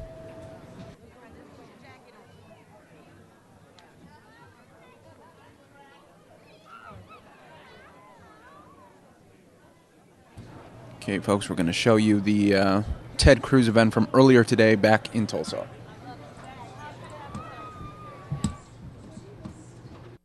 I've been a registered Democrat my whole life. He said this morning I went to the county clerk's office and changed my registration to Republican to come vote for him. How do we win the general election? In November 2016, we do two things. Number one, we bring back to the polls the millions of conservatives that stayed home in 2008 and 2012. We bring back the millions of evangelical Christians, the millions of Reagan Democrats. But number two, we stand and fight for the working men and women of this country. If you look at the folks who are here, I haven't seen the crowd here, but I can tell you the folks who are coming out to every rally we have. It's not the country clubs. It's not the rich and powerful. The people who are at rally after rally after rally are working men and women. It's truck drivers and mechanics and police officers and firemen and teachers and nurses. It's the working men and women of America who've been hammered for 7 years by the Obama-Clinton economy, who want to believe again in the promise of America. And we run in the general election against the bipartisan corruption of Washington that Hillary Clinton embodies. That's how we win. Senator, are you satisfied? The terrorism has become one of the major issues for Americans, and some of your Democratic opponents, presumed Democratic opponents, made the point that American Muslims are kind of our first line of defense against lone wolf terrorists and against people coming into the country because they're in that community, they see what's going on. How would you respond to that? And can you tie that into Mr. Trump's call to ban all Muslims from the country? There's no doubt following Paris and San Bernardino, the seriousness of this election has risen dramatically. The most important determination that Americans are making is who is prepared to be commander-in-chief, who has the experience, who has the judgment, who has the strength, who has the clarity of vision. And it's particularly perilous right now because we have a president in Barack Obama who is utterly unable and unwilling to keep this country safe. The most important obligation of our president is to be commander-in-chief and keep this nation safe. And both Barack Obama and Hillary Clinton have demonstrated they are manifestly unfit to do so. They are unwilling as a political matter to even utter the words radical Islamic terrorism, much less develop and implement a coherent strategy to defeat it. This makes no sense. They're ostriches sticking their heads in the sand. They are captives of political correctness, and political correctness is costing American lives. If I'm elected president, we will have a commander-in-chief who makes clear to the world, we will defeat radical Islamic terrorism. And we won't weaken, we won't degrade, but we will utterly destroy ISIS.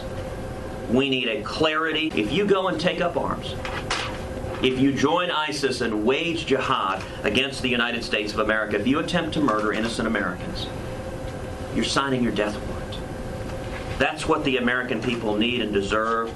And if I am commander-in-chief, if I am elected president every day, my focus will be keeping this country safe. Senator Cruz, the Washington Post, you fired back against the Washington Post for releasing that political depiction of your daughters as monkeys. They have since took down the cartoon, and they now say they released the editor's note saying that they understood why it was released, but that it shouldn't have been released. Do you accept that explanation? Oh, listen, it's Christmas time. It's a time to be with your family. It's a time to play with your kids. I'm looking forward tonight to being with my little girls and having a wonderful Christmas by the tree. You know, I have to admit, yesterday when I saw that cartoon, not much ticks me off. But making fun of my girls, that'll do it. That tweet that I sent, I typed that out on my iPhone. And listen, I mean, all of us learned in kindergarten, don't hit little girls. It's not complicated. Don't make fun of a 5-year-old girl and a 7-year-old girl. Listen, everyone expects the mainstream media to be liberal, to be biased. Folks want to attack me, knock yourself out. That's part of the process. I signed up for that, that's fine. But my girls didn't sign up for that. And I have to say, you know, when people ask me what's the hardest part of the campaign, the single hardest part of the campaign is being away from my daughters. Is getting up and getting on an airplane and leaving. And not being able to kiss my daughters good night, not being able to read them a bedtime story. And so it used to be for a long time the rules across the board that kids are off limits. That should be the rules. Don't mess with our kids. Don't mess with my kids. Don't mess with Marco's kids. Don't mess with Hillary's kids. Don't mess with anybody's kids. Leave kids alone. And if the media wants to attack and ridicule every Republican, well, that's what they're going to do, but leave our kids alone. What do you think about the support that you've been getting from Senator Rubio, for example? Look, it's been very encouraged. Marco has reached out and publicly supported me. Jeb has reached out and publicly supported me. Donald Trump just tweeted out and publicly supported me. You know, I have appreciated that. There ought to be unanimity. And you know what? There shouldn't be a partisan line. It should be true for both Democrats and Republicans. We ought to agree, leave our kids alone. Let's argue about marginal tax rates. Let's argue about policy.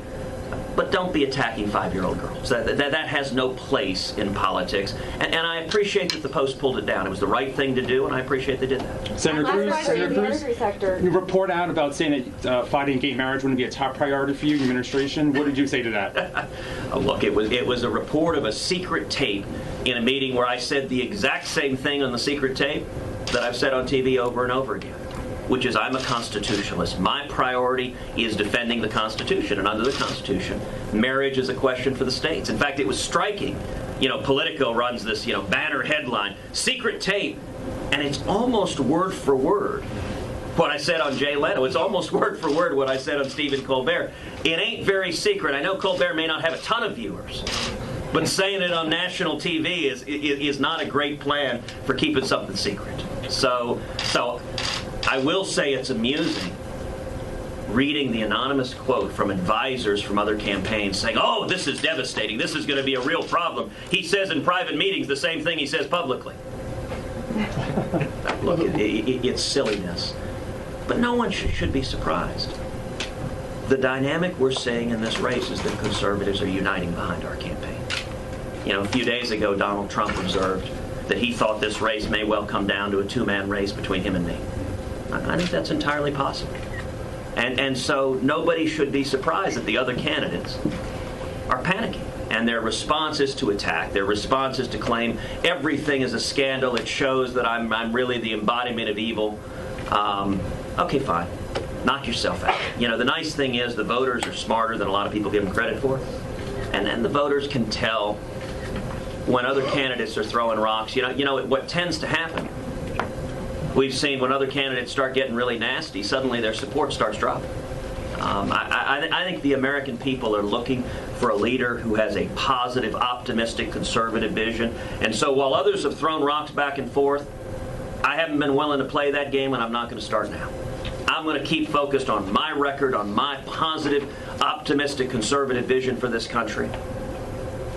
And I could not be more encouraged by seeing the grassroots coming together. You know, our team here in Oklahoma is going to be a critical state in this primary. Oklahoma is voting now on Super Tuesday. The way it's going to work, the first 4 states, Iowa, New Hampshire, South Carolina, Nevada, they go first as they always have. But this year is different. 10 days after South Carolina is Super Tuesday. It's the so-called SEC primary.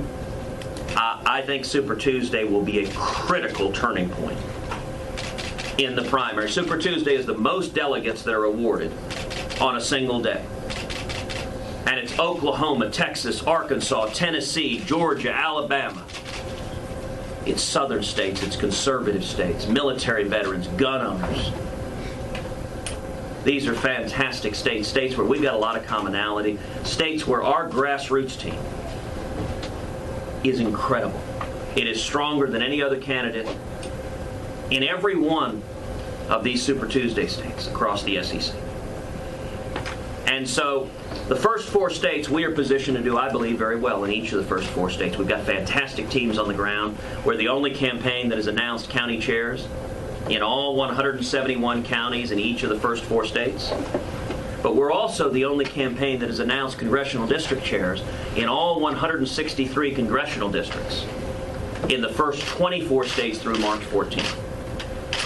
And I think Super Tuesday is teed up to be a tremendously good day for our campaign.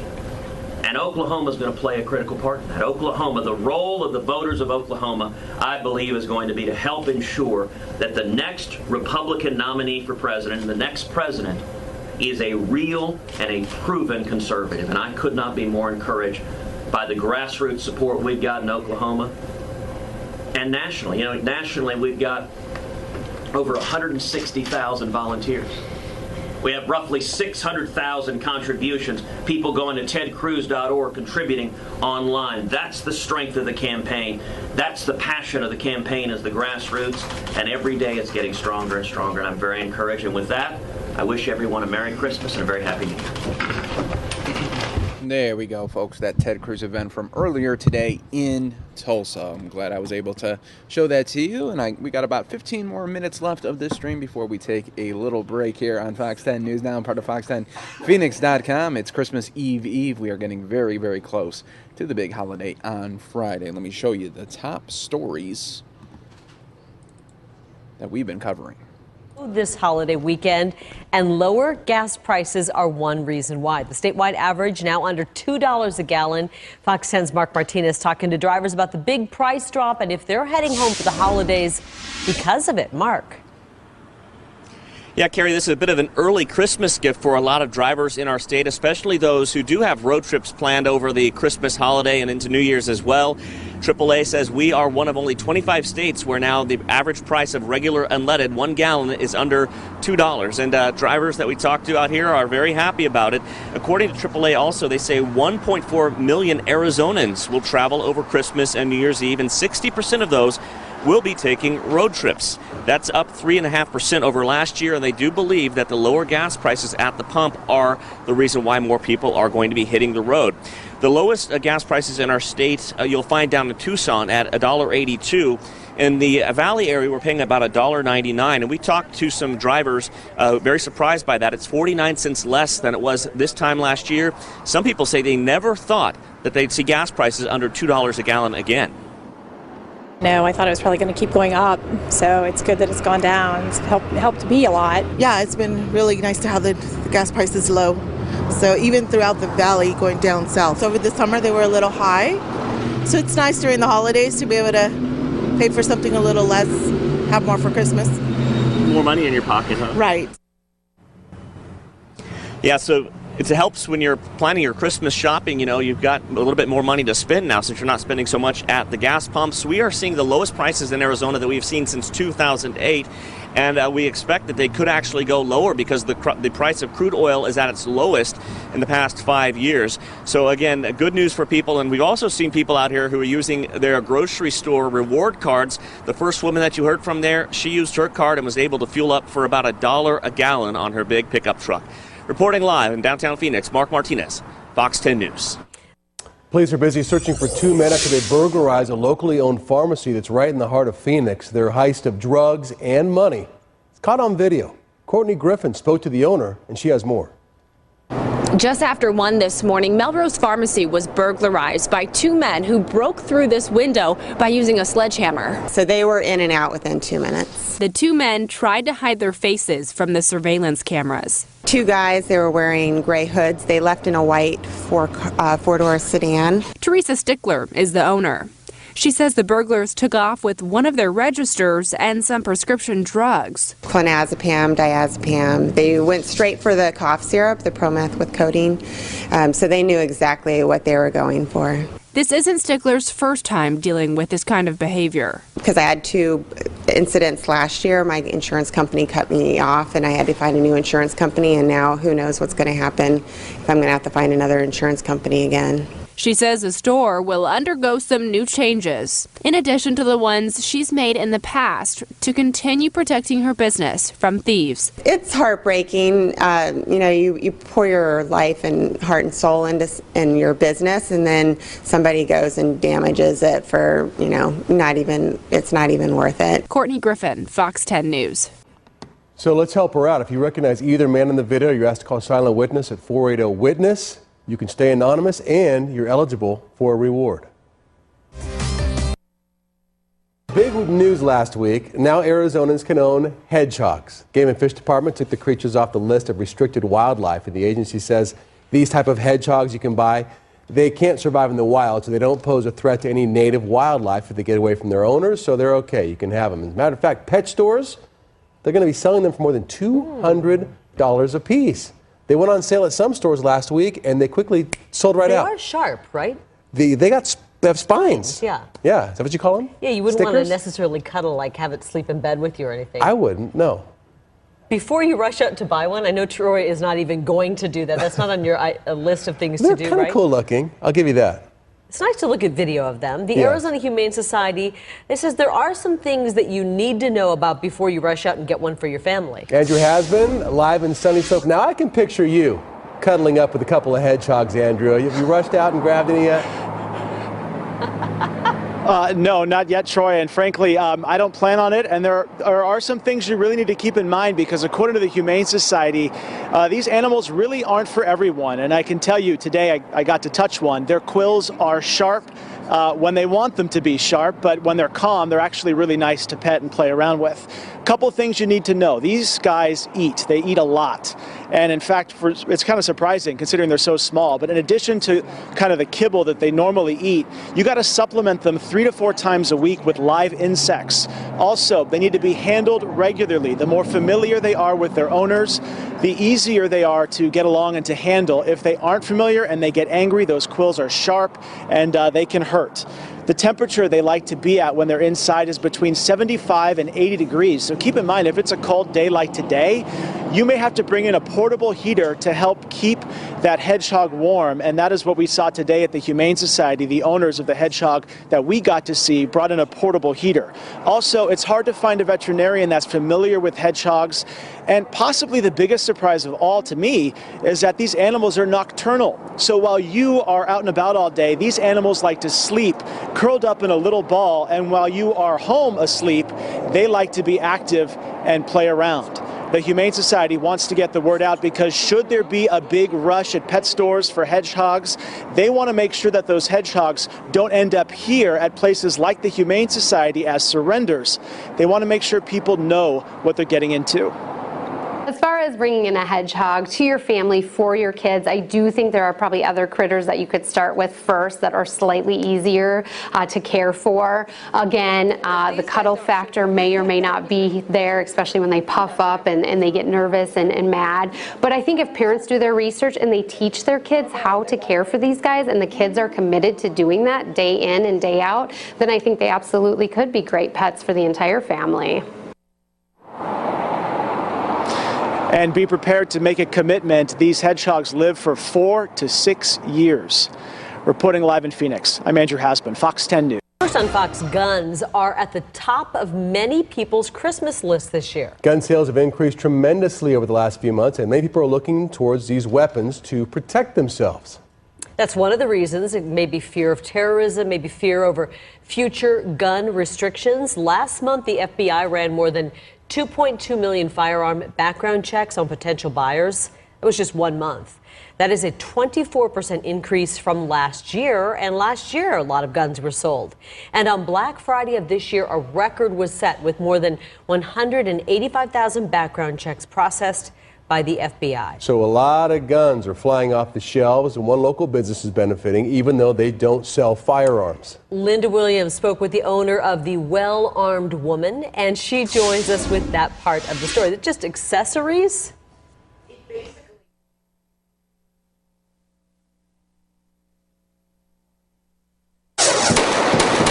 Geared toward women gun owners, this Scottsdale business has seen its orders skyrocket in recent months. We have seen probably 150% growth spike since the Paris shootings. Recent acts of terrorism have changed perception, and the owner of the Well-Armed Woman, Carrie Lightfoot, says more women are taking responsibility for their own safety. And women, historically, we've been the protected gender. Whether it was our men or law enforcement or that we perceived we had that protection, the reality is we don't. We are our own first responders. She says the mission of her business is to educate, equip, and empower women. So women who are the target, primarily we're the target of violent crime, and we have a huge target on our backs. So what being armed and trained to protect yourself does is it shrinks that target. So we're more able to protect ourselves in the event that something happens. Among the other gear, the company sells holsters that are geared specifically for women. Carrie's holster is designed with her smaller frame in mind. And there's more. So this would sit under your pant line or your waistband and keep the firearm just off your back hip. Special holsters allow women to carry on their ankle, their thigh, even in their bra. The website offers hundreds of other female-friendly gun items. The bling is even fashioned using bullets. Right now, interest is running highest, says Lightfoot, in their shooting chapters where women gather to learn and shoot. Just regular, smart women that are perfectly capable of protecting themselves if they have the tools to equal. SpaceX in space ecstasy after making space history. 3, 2, 1, 0. For the first time, the most spectacular thing around a launch pad wasn't the blastoff. After SpaceX's Falcon 9 rocket launched last night at Cape Canaveral, it delivered 11 satellites into space. But the revolutionary moment came about 10 minutes after the launch, when the rocket returned upright and landed perfectly.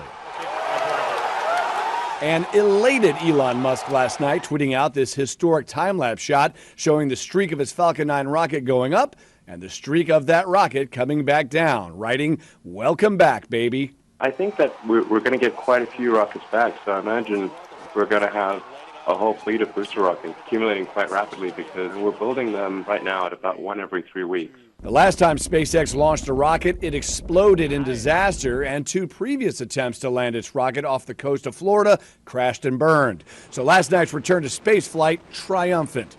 Musk and competitor Jeff Bezos, founder of the space company Blue Origin, say recycling rockets will reduce the cost of spaceflight 100-fold. Blue Origin successfully landed its rocket in a Texas test flight last month, but with no payload. Former astronaut Tom Jones says this is the future. Reusing rockets will drop the cost of launch operations, and so that opens up space to new users like entertainment people and hotel builders and industrial users who can put a laboratory up in space, a private space lab or factory. The traditional launch model just trashed rockets at the bottom of the ocean, and for SpaceX that costs $50 million every launch. Musk also believes rocket reusability is critical if we Earthlings are ever going to colonize Mars. In Miami, Phil Keating, Fox News.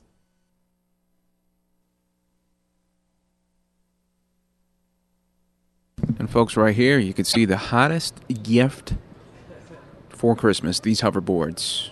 But they can catch on fire. But they are cool, though, right? Look at these things, man. Wow. That is neat. It's like a mini Segway. Just incredible.